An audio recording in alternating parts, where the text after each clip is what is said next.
Welcome in, welcome in. As you all are coming into the room, if you would please hop into chat and let us know where are you calling in from, city and state, country. Where are you dialing in into our session today? Where are you dialing in from? And welcome. We'll take about 30 seconds or so to give everyone an opportunity to get into the room, and then we'll get started in just a moment.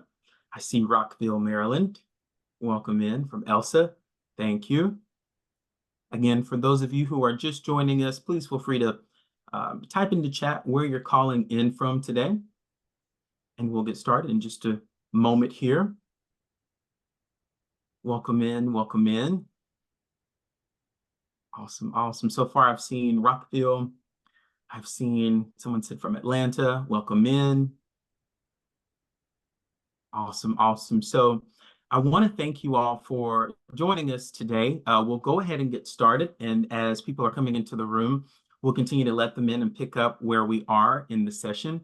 But again, welcome into Ariel's AMA session. That is Ask Me Anything.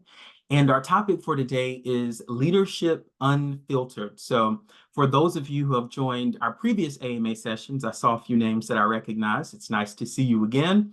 And if this is your first time joining, we'd like to say welcome. My name is Jay Harris. I am a Vice President of Solution Strategy here at Ariel. I'm also a facilitator and a presence communication coach. Today I have as our guest, Jamie Ramsden. Jamie is one of our executive coaches at Ariel.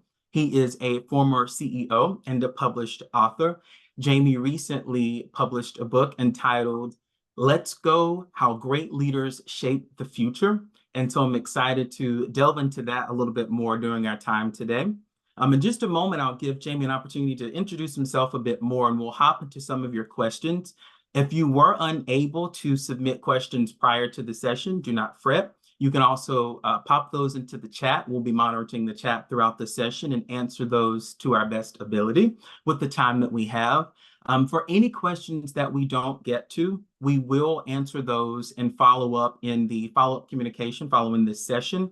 This session is recorded, so you will receive this recording following our session today. So without further ado, I would love to get started here. And Jamie, I want to say thank you so much for being a guest with us today. And if you would, simply introduce yourself and share a little bit about yourself and your professional experience before we hop into our questions today. Sure. Yeah. Thank you, Jay. Thank you for having me today. My name is Jamie Ramsden, and I'm an executive coach. I'm originally from England. I spent 5 years in France and across Europe, and I've spent the last 20 years in the US, 10 years on the West Coast in LA, and then 10 years in various places on the East Coast. As you said, I'm a CEO, former CEO of an automotive company. We supply parts to the automotive industry.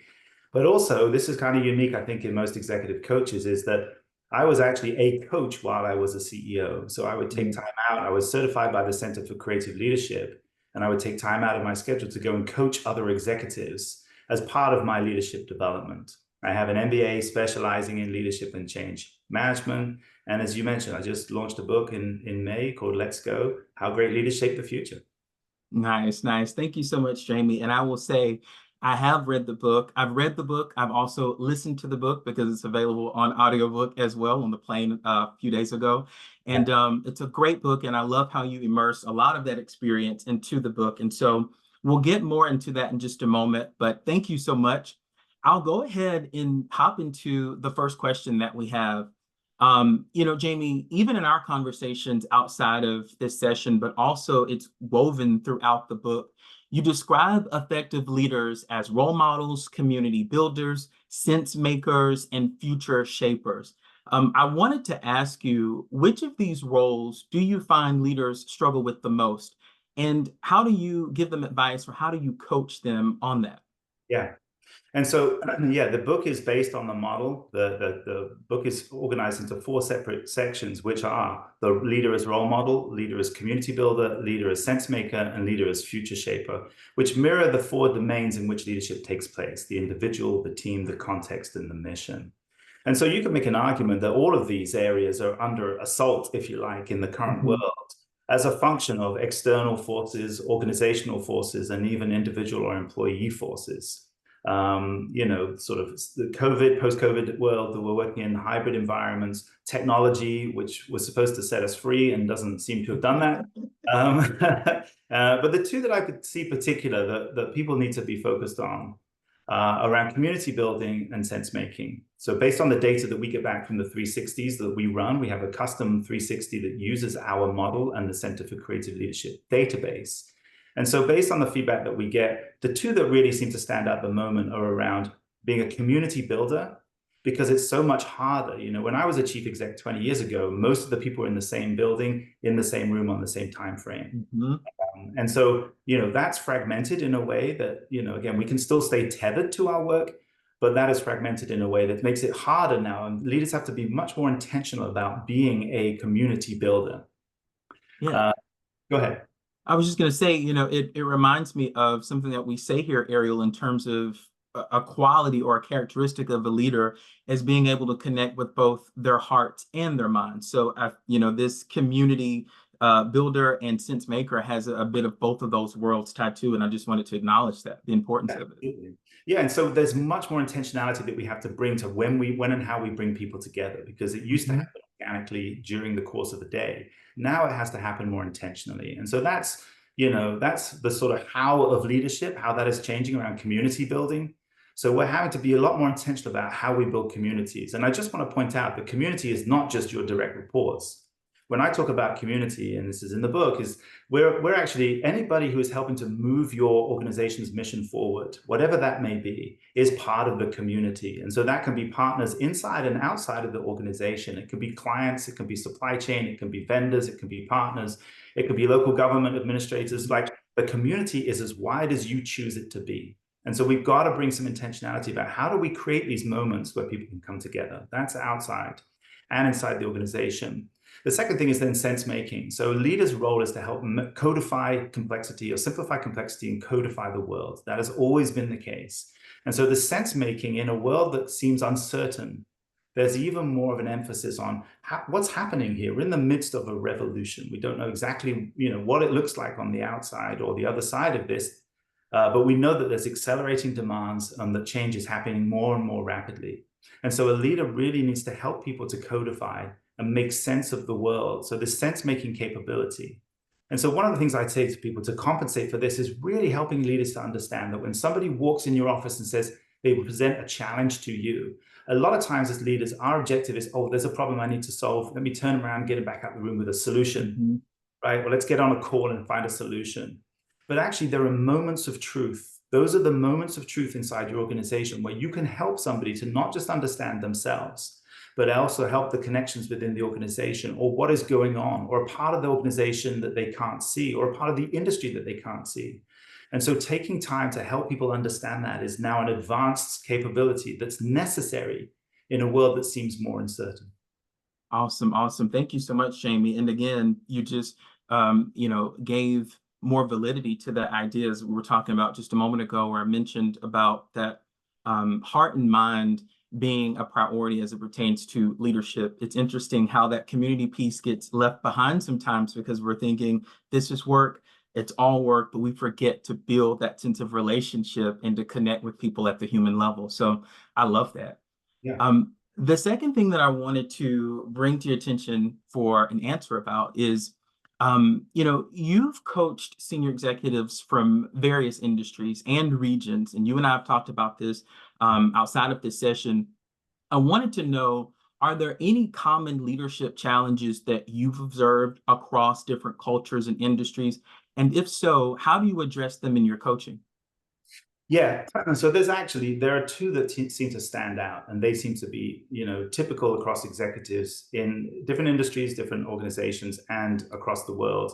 The first one is time. And I say in the book, there's a chapter on time, truth, and trust, because those become the most precious commodity once you elevate an organization, time being the one that really does get in the way. And so very early on in my coaching career, I said, I'm not going to allow people, I'm not going to give them the opportunity to say, we can't work on this. I can't develop myself because there isn't enough time. And so one of the things I literally do, I work through with people, even folks who will say to me, Jamie, I'm pretty good at my time management, is I have an exercise, it's called the 3I exercise that I work with folks, which literally gives them between 6 and 8 hours a week back with no deterioration in performance, no deterioration in relationship in the relationships they have, but it allows them to elevate and extract themselves from the day-to-day and to be able to use time to their advantage. And once we have these blocks of time that you can then put back into the day, and you can either leave them open or you can fill them with what you choose. But once you have these blocks of time, then if something happens as a crisis, then you have space where you can actually digest or absorb that information. Or you can just use it to process what has happened this morning and what's going to happen this afternoon, so you can process and prepare. Or you can focus and get your energy back, like during the day. So I'm talking about time that's within the day, because typically we have a busy schedule and then something happens, we're eating into the time that we should be using for ourselves and for restoring and refreshing and charging and building relationships. So time is number one. The second one that most people make, but leaders do too, is thinking that other people are motivated the same way that they are. And so, typically, sort of the leaders are going to be driven, ambitious, A-type, they're action-oriented. And so a lot of times they can judge is the problem. It's not seeing that motivation as being different, but judging it as different. And not understanding that a really good team comprises lots of people with different motivations. Mm-hmm. That's good. Jamie, I remember reading in that part of your book specifically around time, and I had to come to the front and confess, because that's something that is, I think it's something that shows up for a lot of people, as you just mentioned. But I know for myself, it's one of those things of being inundated with the meetings or connecting with people on your team. And then at the end of that meeting day, you think, oh, wow, now the work starts. Now I need to actually strategize or turn in a deliverable or work on a project or strategy. And so I like what you mentioned in the book about scheduling time for that reflection, whether it is just reflecting on what's happening in the day, or if it's an opportunity for you to strategize on a project or what have you, but being intentional about setting that time. So that's a really great answer and great insight. I And want, one more yeah, piece go to ahead. that is that my challenge to people is to find yourself an hour a day. Block it out in the calendar, find an hour a day that's currently empty. And most people say to me when I start working with them, Jamie, you're crazy. Do you have any idea? Have you seen my calendar? But that may be something that folks who are listening to this can take away, is thinking about how would you put an hour a day on the calendar? And what would that do? How would that help you to organize or be more productive or effective with the time you have available? Or you can use that time. If somebody says, I have a really big problem, you have that time available. But most of the time I see people are double booked or triple booked, and it just feels like that they're being suffocated. And it's very hard to operate with finesse and with mastery and with grace if your time is not your own. Absolutely. Beautifully said. Thank you, Jamie. I wanted to pull a few questions from the submissions that we received from our viewers and our listeners today. One of them, the first question comes from Rachel. Rachel says, how do you influence leaders to change their behaviors and adopt the practices needed to be successful? Yeah. And so, that can also be challenging, because most of the clients I work with are C-level, right? So they're CEOs or C-level. And so a lot of times you can think that you are the finished article and that's how you got the job. Right. And so, so a lot of times as an external consultant or coach, I'm walking in and saying, here's the value, where you're making this investment in yourself, you're making this investment in your organization. You're typically, I get a return on coaching, you're typically 25 plus. So whatever you invest, you're going to see a return that's 25 times that. But so it's really, helping people to understand that, again, as we sort of scale and we put time around us, that we're going to have an impact that's outsized to the investment that we make. And if you knew at the end of the session or the end of the coaching engagement the value it was going to bring, you would do it sooner. And so credibility and a track record is something that we bring from the outside. I think this question is harder if you're seeing leaders inside your organization and you're trying to say, how do we get them to, to change their behaviors and adopt practices? But from the outside, really, what I leverage and lean on when I'm working with folks is a track record of credibility that I've had from my work, and also understanding, being quite honest. It's like I was a CEO for a decade, and there are things I would have improved if I'd had a full-time coach. I coached other people, and I did have a coach for periods of time, but just helping them to understand that the value that this is going to bring in terms of the ease right? The ability to be able to accomplish great things, to be able to have outsized impact with less inputs. Those are the things we're talking about. And so it's a challenge, right? So people who think they're the finished article or don't see the opportunity that this investment is going to pay off, they may be time starved. And so they say, well, you're asking me to create more time to be able to invest in something that I can't see the results from tangibly today. It's a difficult sell. But at the end of the day, the value of coaching is widespread. That's why it's taken off. The industry's taken off the way it has in the last 20 years, is because having somebody who's a thought partner to you to help you to be your best self, that's really the value that we bring. Yeah, I really appreciate that that intentionality, or that idea of the way to influence them is just simply by sharing the value or the value proposition of the coaching in itself. I think, historically, a lot of people have thought about coaching as, oh, what am I doing wrong? Or I must not be meeting, the goals that I need to meet, or there's something I need to change. And maybe there is an area of challenge or opportunity, but I think that the ultimate goal, as you mentioned, is just being able to have an outside view, outside perspective to be able to give you some insight on some of the behaviors or some of the things that you're doing that are working, some things that you can do more of, change, or do differently. So I love that, offering the value prop. And I'll add on to that, right? For me, the definition of great leadership is people who do it well and make it look easy. Right? Because there are plenty of people that we've worked with and worked for who can do the job, but they make it incredibly hard on themselves and the people around them. But where we see mastery or finesse or graceful leadership in its purest form is where people are they're thinking about these things intentionally because they've been challenged. They're doing the hard work to disrupt themselves from the inside out instead of being disrupted from the outside in. And that they're then putting this plan into motion. They're doing the hard work and they're putting a plan into motion so that they can unlock the potential in others. And that's what great leadership looks like. Nice, nice. Thank you. This next question, and I do want to say to our audience, we do see your questions in the chat. Continue to put those questions in the chat. And again, if we are able to get to them with the time that we have today, we'll certainly address those. But also, we will be taking the questions from the chat and have those answers for you in our follow-up communication. So in this next question, it's interesting because a buzz phrase or a buzzword that I've heard a lot with clients is this idea of generational diversity. And it's been coming up as an area of a concern or just attention to make sure that we have the best strategies, the best things in place. And this next question is one that made me think about that. It's from one of our viewers. His name is Fred. And Fred says, what if you are a great leader, but getting too old for the job? Yeah. Yeah, that is a good question. And I think, if we look at it, that we've got 5 generations in the workforce. And I think there is a perception. I think some of the data proves this out, is that we're hanging on at the top of the organization for too long. I don't think that there's enough work that we've done on succession planning, testing, and building a resilient organization. And I think that there should be some concern about what are our organizations going to look like in 5 or 10 years' life, if we're not, or 5 or 10 years' time, if we're not being more thoughtful about succession. I will add to that, like, great leadership is also what happens when you're not in the room. And that's not just when you're not in the room and the leader, but what happens after you leave, right? So we can all see that happens when somebody is in charge. But have you left the organization as a resilient organization? Have you left the organization as one that's sustainable, where you have a high-performing team with maybe 1 or 2 successors who can evolve into role?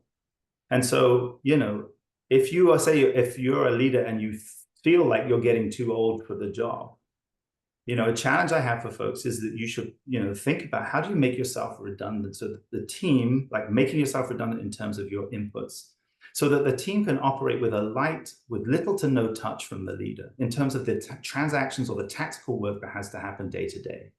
Why?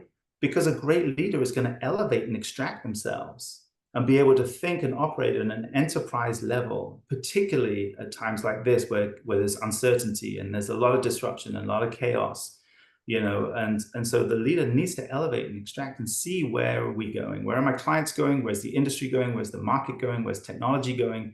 Where is my organization? And helping to shape the organization so that it is resilient and has preparedness inside, so that we can meet whatever tomorrow brings. And that, to me, is the definition of great leadership, where you're leaving a legacy where your organization can adapt and be resilient and prepared for whatever comes next. That's awesome. I love that idea of creating legacy through systems and processes. I love that. That's awesome. I have another question here, and it's from one of our viewers. Her name is Mara. Mara says, how do you stay close to the thoughts, feelings, and sense of belonging of your frontline employees? Yeah. Yeah, and I think, this is a function of scale as well. So it depends on the organizational size that you're in, right? So I think that we have to take that into consideration.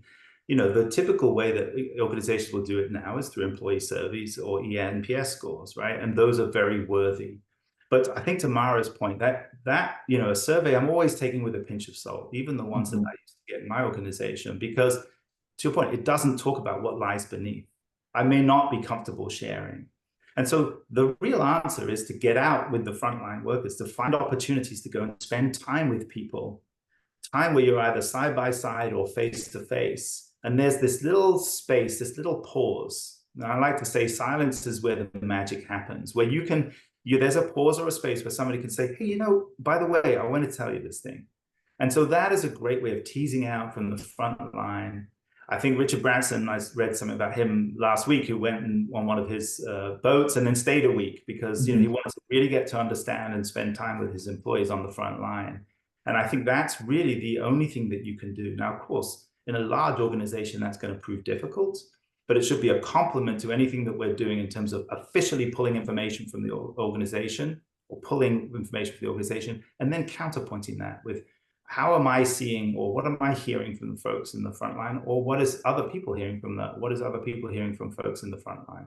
You just got to get out and do it to the best of your abilities. It goes back to what you were saying earlier around the idea of being a community builder.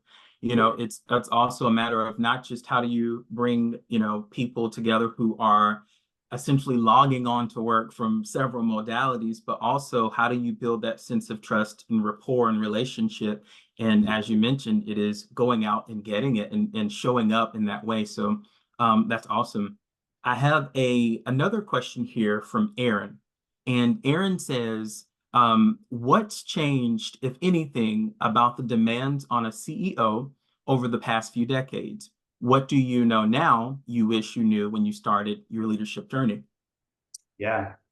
Well, I think, I think that the journey I was on, I don't know if I'd change it. Like, I think there may have been some shortcuts, but part of the process, we make our best growth gains when life is most challenging. And, in my journey, particularly as a CEO, my first role, when I first walked into the organization, our organization was broken and we had to fix it. And our clients were ready to leave. And so we had to do a turnaround and get ourselves back in terms of quality, cost, and delivery. And so, I probably would have, to answer the question about what has changed, I think, there's a lot of the what that has not changed. And if I think about the model that I put together, that's a model that has persisted through time, right? It's the how that has slightly changed. So our communication, we still need to communicate, but we have different methodologies and modalities around communication, right? We still need to paint a vision, but we may be doing it in slightly different ways, right? The modalities have changed and they're a lot more, both engaging and also, at times they can be disengaging. And so it's really thinking about what options do I have in order to get things done. And so, like I said, the what hasn't changed, the how is changed. And when I did my research 20 years ago, at the time we talked about e-leadership, like how is electronic leadership going to change the world or the way that leaders operated? And so, yeah, technology has moved on 20 years. Employee expectations have moved on. The business models have moved on. Like there's a lot of difference in the things that have in the world around us to the betterment. However, if leadership is about galvanizing a group of people to build a better tomorrow, those fundamental principles that you read in the book are the same.